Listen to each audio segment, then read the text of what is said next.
喺美國加州有一對人人羨慕嘅幸福夫妻，佢哋擁有高學歷、高收入，喺大公司度做嘢，外貌亦都生得唔錯。佢哋兩個人係朋友、同事，甚至係鄰居眼入邊，簡直就係人生嘅勝利組。但係有一日，呢一個外表睇上去快樂幸福嘅家庭，居然發生咗一件大家都預料唔到嘅命案。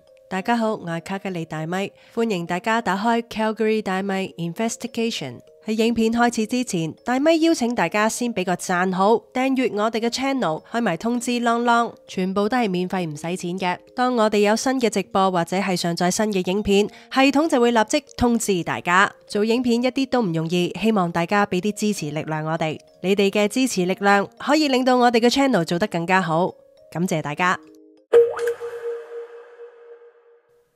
喺2024年1月16號朝頭早10點半，美國加州 Santa Clara 區警局收到一個報案電話。報案嘅人就話，本嚟同朋友約咗今日朝頭早去睇精神科醫生，但係朝頭早佢打咗好多次電話想聯絡呢個好朋友，甚至乎聯絡佢屋企人，但係所有電話都係冇人聽噶。於是佢就揸車去到朋友屋企睇發生乜嘢事。去到嗰度之後，佢撳咗好多次門鐘，都冇人應門。喺嗰一刻嘅佢已經覺得好奇怪，所以就裝下個後窗睇下入邊屋內嘅情況。但係佢呢一睇就發現咗佢個朋友跪咗喺地板上邊，個姿勢好古怪。佢舉起咗雙手，喐都唔喐，而且望上去佢個樣係好呆滯。成塊面係冇晒表情，好似魂不附體咁。佢着緊嘅衫係有血跡，而佢老婆係瞓咗喺地下上邊，生死未卜，所以佢就立即報警啦。警方派出咗2個警員喺半個鐘之後去到加州 Santa Clara 714 Valley Way 現場。喺敲門冇人應門之後，佢哋就選擇破門而入。佢哋發現瞓喺地下嘅女性頭部係俾鈍器嚴重重擊，當場宣布死亡。案發現場嘅呢一間獨立屋入邊，主人房門後邊同埋個地板、牆壁上邊都有大量嘅血跡。現場係冇發現到造成傷害嘅鈍器，而男性嫌疑人佢隻右手好腫脹，呈現紫色。佢嘅衫、手臂、腿部、手上邊都有血跡，除咗隻右手，佢隻手臂上邊有爪痕。當被警方問到隻手點解會受傷嘅時候，佢話 I punched my wife， 即係話佢親手用拳頭活生生打死咗女死者。經過警方嘅調查，死者個名叫做于憲一，當年27歲，而嫌疑人就係佢嘅老公陳立仁。佢哋2個人都係喺 Google 公司度做嘢噶，而呢一宗嘅案件一曝光，就立即引爆咗網絡上邊嘅熱議。嫌疑人同埋死者嘅學霸身份，加上呢一種嘅犯罪方式係極為少見，所以引起咗世界各地嘅媒體報道。其實喺犯罪歷史上邊，謀殺自己另外一半嘅案件一啲都唔少見，其中有好多仲係高學歷嘅兇手，就好似大咪上一集講嘅中國留美博士生李煜明，又或者之前講嘅英國連環強姦人魔周振浩。佢哋都係知識分子嚟嘅，不過陳立仁嘅行兇方式呢就唔太尋常啦。佢用嘅係赤手空拳，監生將個老婆打死，明顯地呢一種就係一種極端嘅行為啦。咁點解佢要用呢一種咁暴力嘅方式嚟殺咗自己嘅老婆呢？佢呢一種咁殘忍嘅行兇方式，睇落去就唔似係老公老婆啦，比較似一啲有血海深仇嘅仇家。外界係充滿住流言蜚語。至於陳立仁嘅作案動機，要做一個合理嘅推測嘅話，就必須要從2個人嘅成長經歷開始講起啦。陳立仁1996年出生喺四川省成都市，佢爸爸係有啲來頭噶，叫做陳虎，曾經係中國民用航空西南地區空中交通管理局，簡稱西南空管局嘅總工程師。喺2016年6月嘅時候，更加係西南空管局嘅副局長。不過陳立仁嘅爸爸喺2024年嘅時候已經退咗休噶啦，即係話陳立仁都算係一個官二代，家境講得上係都幾優越。陳立仁嘅外表係生得唔錯噶，身高有1.9米，曾經係獲得四川省優秀小公民、成都市10佳少年候選人，仲參加咗第12屆全國華羅庚金杯少年數學邀請賽，贏咗1等獎。喺中學時期嘅陳立仁呢，佢就因為優異嘅物理成績接受過媒體嘅採訪，而且仲去到美國嗰度參加為期1個月嘅夏令營。根據佢身邊朋友嘅講法呢，陳立仁當其時嘅性格呢係外向活潑㗎。參加夏令營嘅時候，仲自告奮勇幫大家做英語翻譯。喺2014年嘅陳立仁呢，喺當地名校成都7中中學畢業。講起呢間學校呢，能夠讀到呢間學校嘅人一啲都唔簡單啊，必須要有實力啊！讀呢一間學校呢，單係住宿費啊，就1年已經係過萬蚊噶啦。考入嚟呢間學校嘅學生，除咗要成績好，仲要一次性繳交人民幣10萬，甚至乎係幾十萬嘅擇校費。如果係本地人嘅話，每年嘅學費就係人民幣34000蚊。而國際部1年嘅學費更加高達138000蚊人民幣，而每年呢，學生都會被安排到去出國參加夏令營噶。而陳立仁喺高中1年級嘅時候，曾經去到美國遊學考察，1星期嘅團費就成為5萬蚊美金啦。所以啊，讀呢間學校除咗要硬實力之外，仲要有軟實力先可以讀得。咁多人想讀呢間學校呢，都係有原因嘅。因為呢一間嘅學校實力非常之強，係全國名列前茅嘅。喺嗰一年，呢一間學校就有50個畢業生考入咗中國清華大學。喺當其時，陳立仁係有1個女朋友噶。不過佢哋2個人呢，就喺期間呢就分咗手。事後前女友接受採訪嘅時候就表示話，佢哋拍緊拖嘅呢段時間，陳立仁係冇暴力傾向噶。呢一位前女友唔知道呢幾年佢經歷咗啲乜嘢。而陳立仁去咗清華大學讀書嘅時候，就似乎唔再好似以前咁引人注目啦。性格上邊亦都發生咗一啲嘅變化。佢身邊嘅同學就形容佢唔係咁中意社交，而且好少講嘢。不過佢對人係好有禮貌噶，成績唔算得上係頂尖，但係都叫做中上，而且俾人印象呢就係身材高大同埋大隻。喺2018年中國清華大學畢業之後嘅佢呢，考入咗美國 University of California San Diego，攻讀 Computer Science。去到2019年，佢獲得碩士學位。佢讀呢一科呢，其實個優勢就係在於學費比較低，自由度又比較高，可以自由決定畢業嘅時間。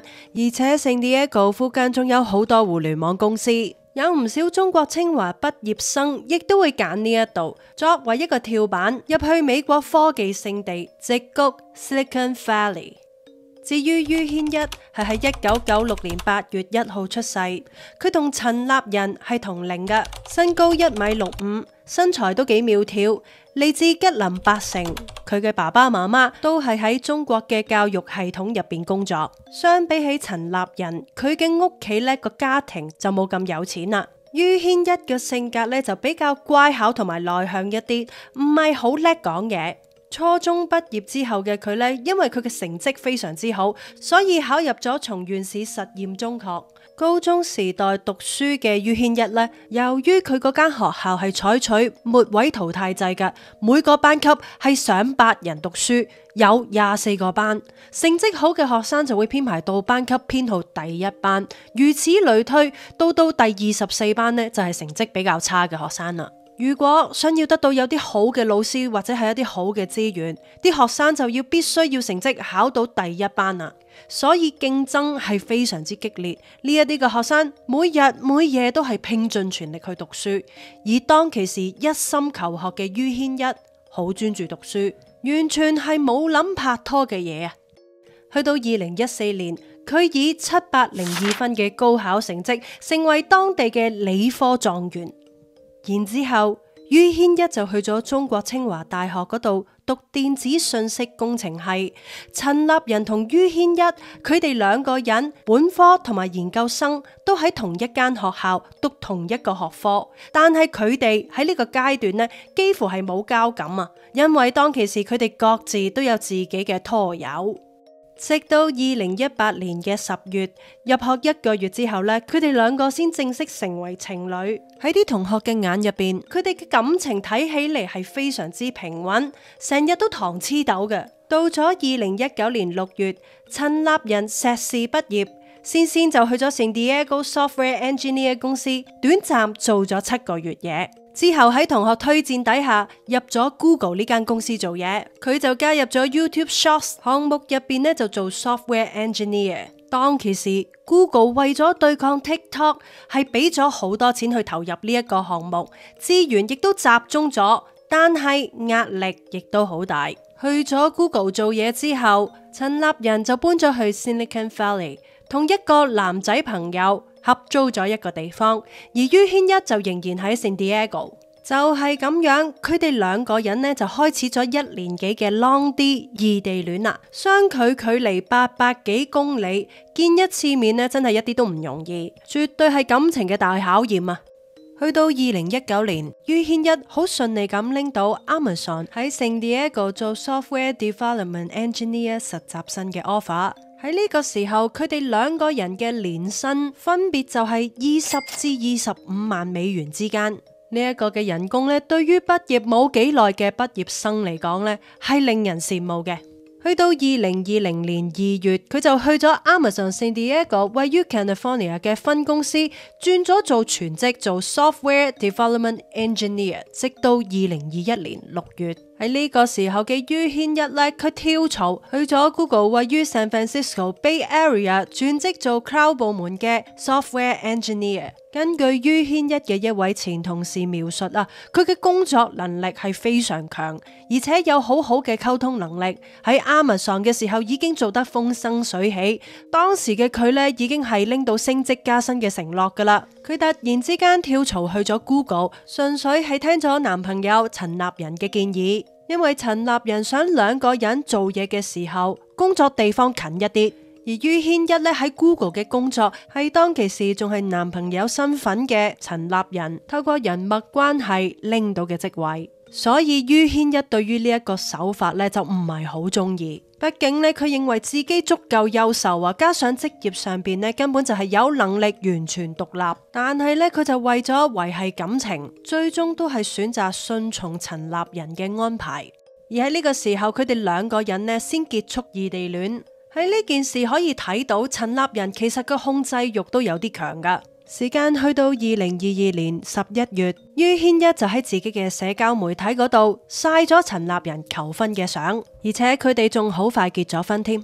去到2023年嘅4月，佢哋兩公婆喺美國 Santa Clara 一個高級住宅區入邊，以2048800美金買咗一間獨立屋，兩公婆共同持有產權。根據翻佢嘅鄰居 Jenny Powell 透露，佢哋兩公婆首期俾咗51萬，間屋嘅 mortgage 咧就做咗150幾萬，每個月供9000幾蚊美金，一年裏邊大概就係供11萬。照咁睇，佢哋嘅貸款壓力咧就應該唔係好大啦，因為以佢哋嘅經濟條件嚟講，絕對係講得上綽綽有餘啊。而佢哋搬咗入去住冇耐，呢兩公婆咧就拎住親手做嘅小餅乾，同埋一啲賀卡登門拜訪，向周圍嘅鄰居示好啊！所以周圍嘅人呢，對呢一對年輕嘅夫婦印象都唔錯噶。附近嘅鄰居咧就話佢哋從來都冇聽過呢兩個人喺屋入邊鬧交，甚至連大聲講嘢嘅情況都冇啊！而呢兩公婆咧經常性都會將自己最好嘅一面咧呈現俾外人睇噶。喺社交平台上邊，佢哋分享咗唔少行山或者係滑雪嘅相。佢哋嘅生活方式咧睇上去都幾健康陽光。喺佢哋一齊經營嘅 IG 賬號上邊咧，亦都見到有好多關於貓嘅 post。喺同事眼入邊，陳立仁呢就係一個開朗、健談、唔計較、人緣非常好嘅人。食飯嘅時候呢，佢經常都會提出自己嘅意見，係一個好有主見嘅人。而于軒一呢睇起嚟呢就比較文靜同埋溫柔，性格內向。總而言之，呢兩個正正常常嘅人，大家都完全睇唔出佢哋有啲乜嘢異常。如果係冇發生殺妻案，佢哋就係 Google 公司入邊十分之普通嘅員工。有好多人都有種錯覺㗎，認為清華又或者北大嘅學生都好犀利，係人中嘅龍鳳。但係其實喺美國嘅矽谷，佢哋好普通，比起佢哋優秀嘅人大有人在。而諗深一層，呢個就係最恐怖嘅地方啦。呢一類嘅罪犯平日入邊睇起嚟完全都唔似一啲窮兇極惡嘅人嚟嘅，佢哋生活非常順遂，點睇都唔似罪犯啦。然而喺佢哋日常生活非常安靜、平平無奇咁，但係事實上喺呢一切平靜嘅下面，原來埋藏咗一啲嘅暗湧。陳立仁同埋于軒一，佢哋兩個嘅婚姻生活，人前糖黐豆，人後水溝油，呢一切好可能係外人唔知道啫。但係喺呢個社交媒體上邊表現出嚟嘅美好，亦都令到人哋更加好奇，到底發生咗啲咩事呢？陳立仁點解會變成一個失去理智、用赤手空拳瘋狂咁毆打自己老婆致死嘅呢？然而其實喺案發嘅前幾日，陳立仁嘅精神狀態就出現咗異常啦。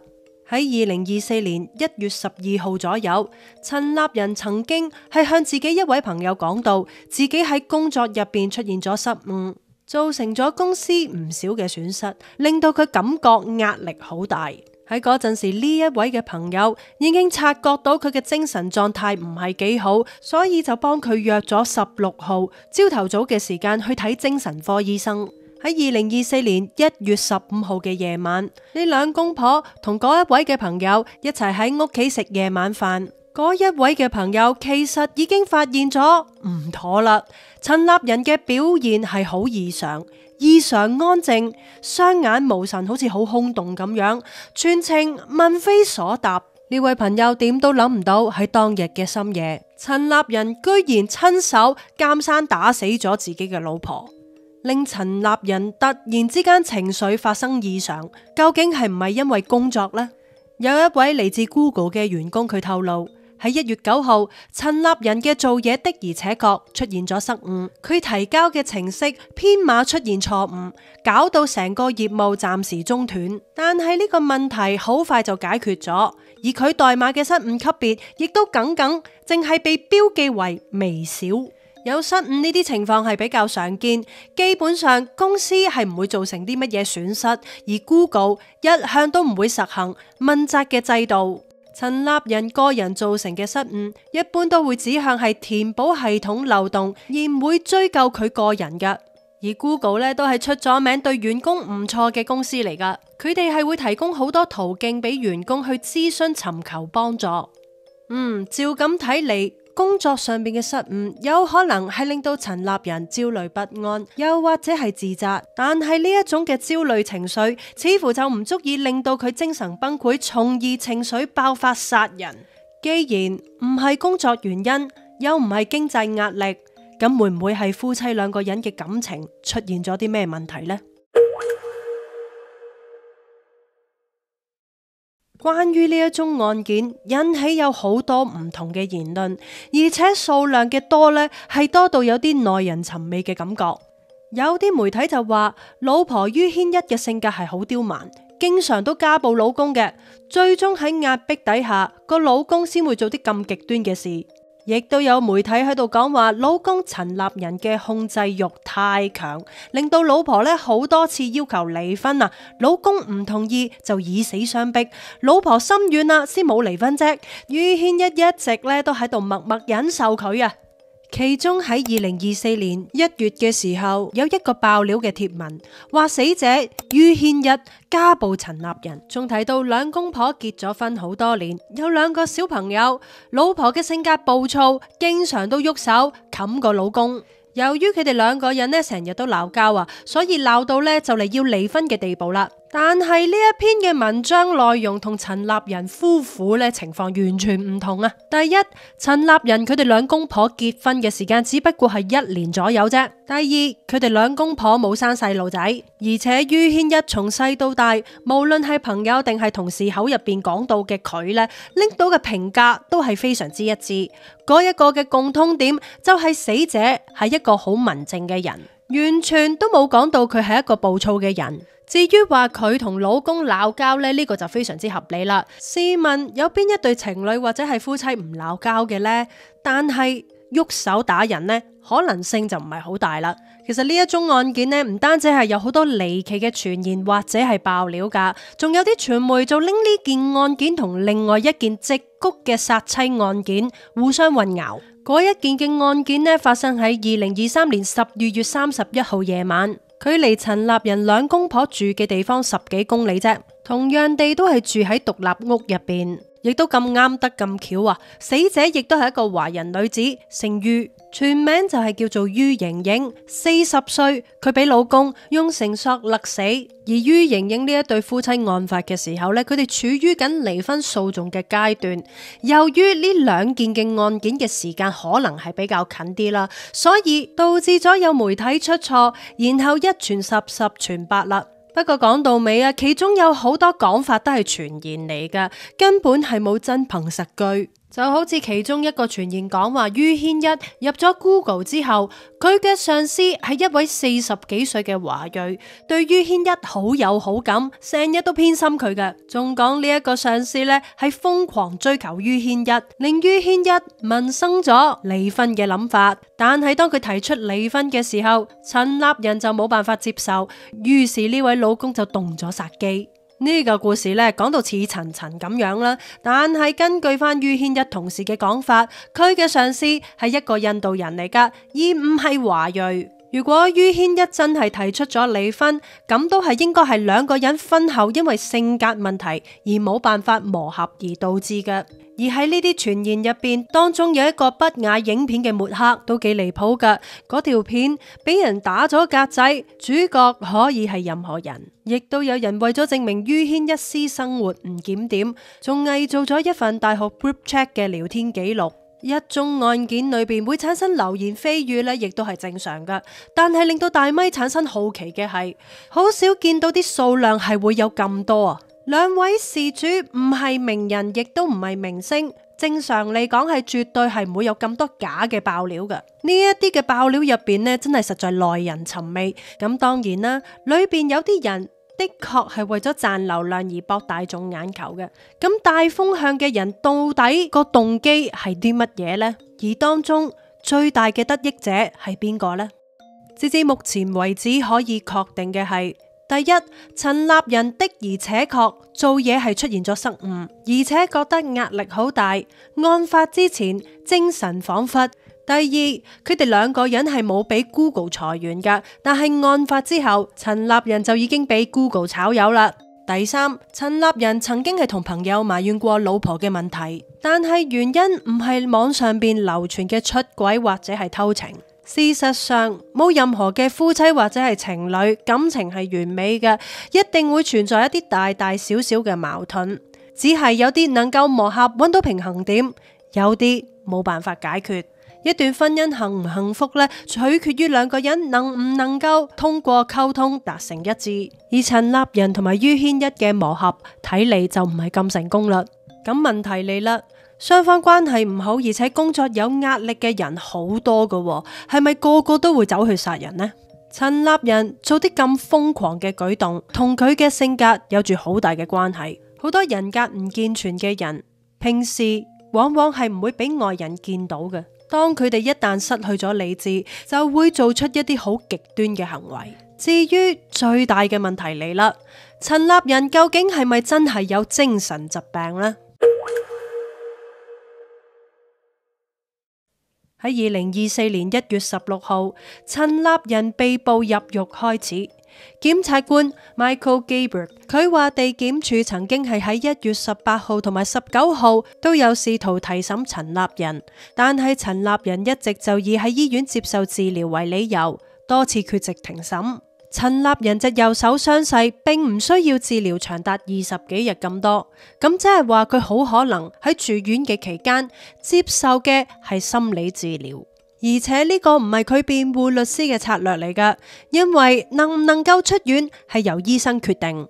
而喺呢一宗案件前幾次嘅庭審入邊呢，法院嘅座位座無虛席，法庭外邊亦都係人潮洶湧，好多華人都對呢件案件非常之關注。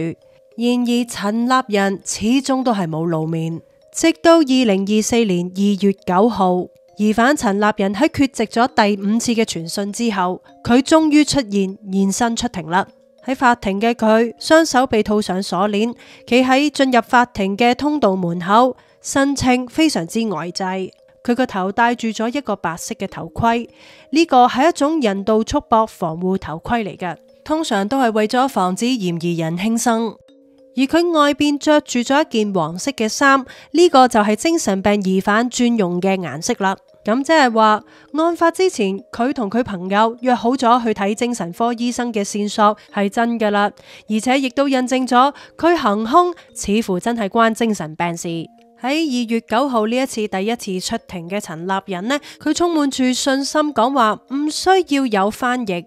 後嚟喺辯護律師建議底下，佢都係同意用翻法庭提供嘅翻譯服務。喺庭審嘅過程入邊，陳立仁就對謀殺嘅罪名回應咗3個字：唔認罪。然後呢一個庭審只係用咗短短幾分鐘就完結咗啦。講到呢一度，不得不提一個細節：陳立仁嘅爸爸陳虎，呢位中國空管局退休副局長，一聽到個仔出咗事呢，立即喺中國趕到去美國嗰邊，幫個仔請一批猛人律師為個仔保釋同埋辯護。而呢一位律師喺行業入邊呢，係一個已經有40幾年經驗嘅資深律師嚟嘅，佢個名叫做 Wesley James Schroeder。而呢一位辯護律師已經向媒體透露，佢會幫陳立仁做無罪辯護。當然唔係所有精神病人都能夠逃脫法律嘅制裁嘅。喺美國，靠精神疾病辯護嘅成功比例係好低。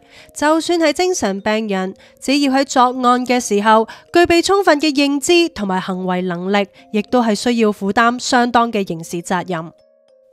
喺現今社會親密關係入邊，男性往往喺各方面咧係佔據住主導嘅位置，再加埋先天體能嘅差異，家暴嘅人男性嘅比率確實係比較高嘅，但係施暴者亦都有可能係女性嘅。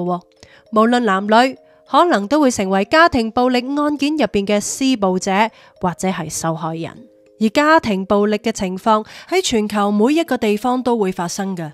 大咪就用翻美國嚟舉個例子，喺美國裏邊有1/4嘅家庭存在家庭暴力，每一個月全美嘅家暴熱線會接收到23,500個電話，每7.1秒就有一個女性遭到伴侶毆打。根據聯合國毒品與犯罪機構 UNODC 嘅數據，2017年全世界總共係至少有87,000名女性被故意謀殺。58% 女性係死喺家庭成員嘅手入邊，其中親密伴侶就係老公或者係男朋友，佔咗34%。呢個意味住每日世界各地都有137名女性俾自己嘅伴侶或者親人殺咗。值得一提嘅係，語言暴力、精神暴力都係唔能夠忽視嘅暴力行為，比起容易鑑別嘅身體暴力、輕視、侮辱、鬧對方或者係精神操控等等嘅精神暴力係更加可怕嘅，因為呢一種嘅暴力往往好難令自己同埋其他人明白或者係察覺得到。長時間嘅精神暴力其實相比起家庭暴力嚟講，精神暴力對受害者嘅傷害更加大，影響更加深。喺于憲一呢宗案件嚟講，我哋仲未知道個真相究竟係啲乜嘢，呢一切或者係需要等到陳立仁出庭作供，需要耐心等待法庭嘅最終判決。而陳立仁下一次開庭審訊嘅日期要等到2025年6月23號早上8點55分開庭。無論陳立人用啲乜嘢方式嚟進行抗辯都好，佢暴力殺咗老婆嘅事實都係冇辦法掩蓋嘅。事實就係事實，對於死者家屬嚟講，呢個亦都係冇辦法被原諒嘅事。大家又認為係啲乜嘢導致咗呢一場悲劇嘅發生呢？係精神崩潰，定還是有一啲我哋唔知道嘅秘密呢？留言話俾我知你對呢宗命案嘅睇法。我係卡卡里大咪 Signing Out。大咪邀請大家留言俾個讚好我哋，未訂閱我哋 channel 嘅朋友，歡迎你訂閱佢，呢啲都係免費噶。大咪今集講到呢度，我哋下一次再見。